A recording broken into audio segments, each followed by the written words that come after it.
Hello, everyone. Questions to ask a woman that build intimacy without rejection. Dark psychology. Magda K. Most men assume that asking the right questions automatically leads to a meaningful conversation. But the truth is rarely said out loud. The questions that generate real intimacy aren't designed to collect information. Their real function is emotional. They create a psychological atmosphere where a woman feels safe, understood, and relaxed enough to open her inner world.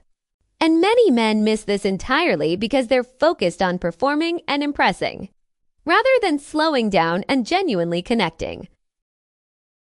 There's a small group of men who intuitively understand something deeper. They know intimacy is not built through clever lines or logical conversation. It emerges through emotional resonance, the subtle feeling of being seen and felt. The questions they ask don't corner, pressure, or expose. Instead, they gently lower defenses. They allow closeness to grow without triggering fear of judgment or rejection. What they create is not interrogation, but invitation. What follows isn't dating advice in the superficial sense. It's psychology, the mechanics of emotional safety, reciprocal vulnerability, and identity-based dialogue. These elements create the invisible conditions where intimacy develops naturally. This isn't manipulation, it's awareness. It's understanding what happens beneath the surface when two people feel a rare sense of connection that seems magnetic and effortless. By the end of this framework, you can see how certain psychological triggers transform ordinary conversation into emotional bonding. And you'll understand why mastering them separates forgettable interactions from unforgettable ones. First, it's important to understand why most conversations fail. Many men rely on surface-level questions: work, hobbies, hometown, weekend plans. They believe showing interest equals building connection. But surface questions create interviews, not intimacy. Interviews are safe, structured, and polite, and emotionally empty. They don't make her feel seen. They don't invite revelation. And without revelation, vulnerability never appears. Without vulnerability, intimacy cannot exist. On the opposite extreme, some men rush into depth. They ask about trauma, fears, and insecurities too early. They mistake intensity for closeness. But emotional depth without trust feels invasive.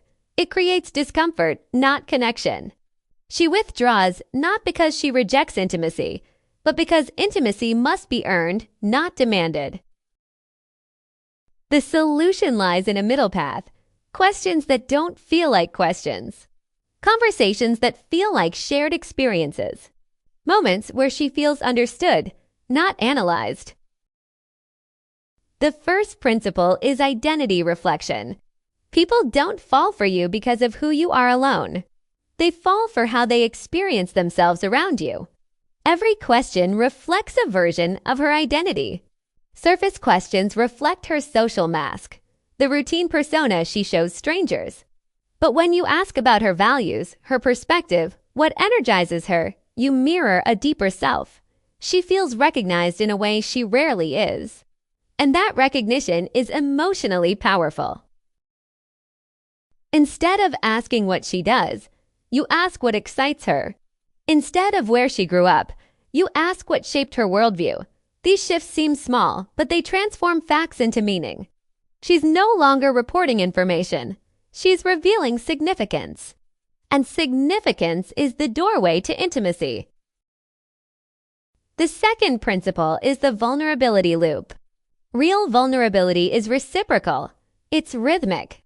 If you ask someone to open up without opening yourself first, you create imbalance. She feels exposed while you remain protected. That imbalance generates distance, not closeness. The loop works when you go first, not by oversharing or trauma dumping, but by offering honest reflections, a thought, a realization, a small truth. Then you invite her perspective. You're not extracting emotion. You're co-creating it. Each exchange deepens trust because neither person stands alone in the emotional space. The third principle is the future self invitation. Most conversations live in the past or present, but intimacy accelerates when you invite someone to speak about who they're becoming. The future is emotionally charged. It contains desire, aspiration, identity in motion. When she shares her evolving self with you, she associates you with that vision. You become part of the story she's telling herself about growth. That creates magnetism. Questions about the future don't ask her to describe herself. They ask her to imagine herself. And imagination is intimate. It accesses hope, direction, and longing. When she explores those with you, the interaction shifts from casual rapport to emotional significance. When these three principles work together, identity reflection, vulnerability loops, and future self-invitations, conversation becomes transformation rather than transaction. You're no longer exchanging information. You're sharing inner landscapes. Intimacy isn't forced. It emerges when space is created for emotional resonance. The goal isn't to impress. It's to be present, curious, and emotionally honest. When you operate from that place, intimacy stops feeling risky. It becomes a natural consequence of connection. The shift you're looking for in your conversations doesn't start with the other person. It starts with how you show up. Thank you. Don't forget to like and comment and subscribe.